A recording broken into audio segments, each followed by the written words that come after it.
Oke, sebelum kita mulai, Ibu mau absen dulu. Ibu.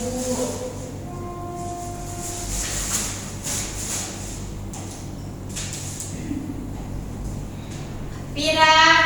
Saya, Bu. Angel. Hadir, Bu. Fitri. Saya, Bu. Cynthia. Saya, Bu. Una. Saya, Bu. Oke, hadir semua ya. Hadir, Bu. Nah, Ibu ada satu gambar. Coba dilihat itu gambar apa? Sampah, Bu. Sampah kan? Nah, sampah apa nih? Plastik. Plastik, terus Botol. daun. Sampah rumah tangga. Kok bisa banyak sampah ya? Batang. Asal buang aja. Iya, Bu. Jika kita membiarkan sampah-sampah kayak gini, apakah kita sudah menjadi warga negara yang adil dan beradab?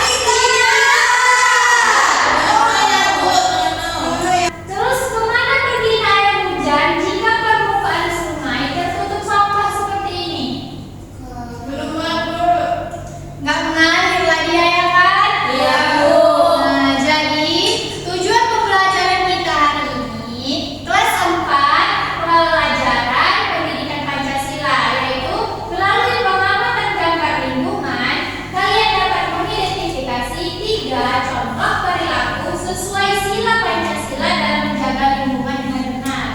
Yang kedua, setelah berdiskusi, kalian mampu menyusun rencana aksi gotong royong kebersihan sekolah secara runtut. Untuk kelas 5, yaitu pembelajaran IPAS, kalian mampu melalui pengamatan botol peserta didik dapat menjelaskan proses kondensasi sebagai bagian dari siklus air. Yang kedua, setelah berdiskusi, kalian mampu menganalisis dampak sampah terhadap ketersediaan air bersih secara logis. Baik, Ibu lanjutkan. Pancasila itu ada berapa? 5. Sila yang pertama. Ketuhanan yang Maha Esa. Kedua. Manusia dengan beradab. Yang ketiga. Adil sosial Indonesia. 4. Yang ketiga. Persatuan Indonesia.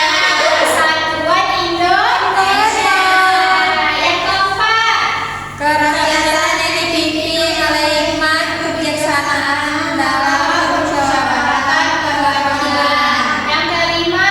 Keadilan sosial sosialis bagi seluruh rakyat Indonesia.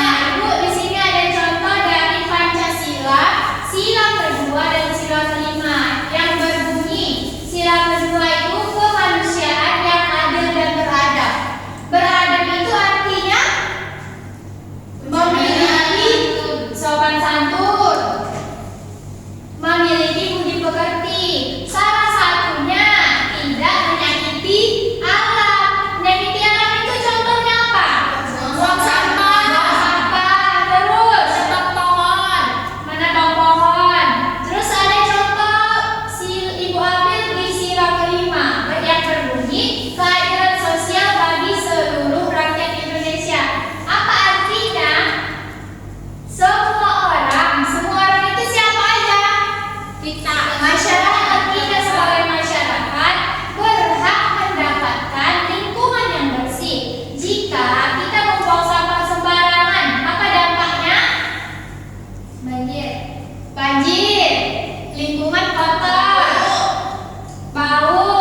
Nah, terus kita harus membersihkannya dengan cara gotong royong bisa.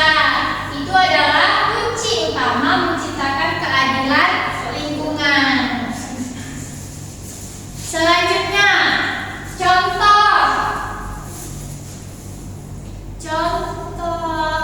contoh nyata di sekolah. Maksudnya apa? Contoh nyata dalam menjaga lingkungan. Yang pertama, piket, Bu. kita ada piket nggak? Ada. Siapa piket hari ini? Pani. Nyapu nggak dia? Nyapu, Bu. Ya tapi nah, yang kedua ada Lisa. Apa itu Lisa? Lihat sampah, ambil. Nah,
4. Kelompok 3 bidadari. Ya. Mantap. Yang pertama itu tahap 1 namanya nama aksi, benih ide, berdiskusi dan tuliskan nama aksi yang kalian, misalkan tiket. Oke, yang pertama aksinya ada tiket. Nah, terus yang kedua tahapnya. Yang kedua siapa yang melakukan? Tuliskan nama anggota kelompok dan peran masing-masing dalam aksi. Tuna nyapu, Oke. Diana angkat tapak, Ya. Pani bersihkan halaman. Oke. Yang ketiga alat yang dibutuhkan itu yang pertama sapu, serokan, kemoceng, sama sapu halaman. Ya. Yang keempat contohnya, pertama-tama kami mengangkat bangku dan dilanjutkan dengan menyapu, membersihkan papan tulis dan membersihkan meja-meja dengan kemoceng. Lalu lantai tinggal agar bersih dan tidak berdebu. Ya. Baik, tenang. Nah, selanjutnya untuk kelas 5. Kira. Ayo, siapa yang maju? Lain soalnya. Dari kelompoknya. Kita 5. Kita 14. Aku aja punya. Nah, lalu tepuk tangan dulu untuk Perkenalkan, nama saya Sakira dari kelas 5. tepuk tangan kelas 5. Tugas kami yaitu menganalisis dampak siklus air sederhana. Gambar dan hubungkan. Gambarkan dan lengkapi siklus air dengan menghubungkan unsur matahari, laut, awan, dan hujan. Nah, sekali lihat ini gambarnya. Gambarnya ya. Ya, Nah, dan analisis dampaknya itu, maka air itu tidak menyerap. Terus penguapan air itu menjadi tinggi. Sebab itu awan menjadi hitam pekat. Nah, menjadi hitam itu turunlah hujan. Hujan yang tidak berhenti dan mengakibatkan banjir lagi, dan begitulah siklusnya. Sudah Bu? Oke, kita tunggu untuk kelas 5. Hari ini kita telah belajar hal yang sangat luar biasa. Sangat luar biasa. Kelas 5 tadi sudah melihat kan betapa hebatnya alam kita dalam mengatur siklus air, mulai dari penguapan hingga menjadi hujan kembali. Namun kelas 4 juga mengingatkan bahwa alam tidak bisa bekerja sendiri. Jadi harus menjaga lingkungan. Ingatlah untuk menjaga kebersihan. Karena kebersihan Sebagian dari iman. Nah, itu juga sebagai tanggung jawab moral kita sebagai warga negara yang berpancasila. Menjaga air berarti kita peduli pada Lingkungan. Oke, sebelum pulang kita PR dulu, catat ya ini PR-nya. Tuh, kelas 4 sama kelas 5. Udah? Udah, Bu. Baik, simpan bukunya. Sebelum kita mengakhiri petualangan belajar hari ini dan pulang ke rumah, marilah kita bersyukur atas ilmu yang kita dapatkan. Baik, ketua kelas silakan dipimpin doanya. Marilah kita berdoa. Doa dimulai. Bismillah.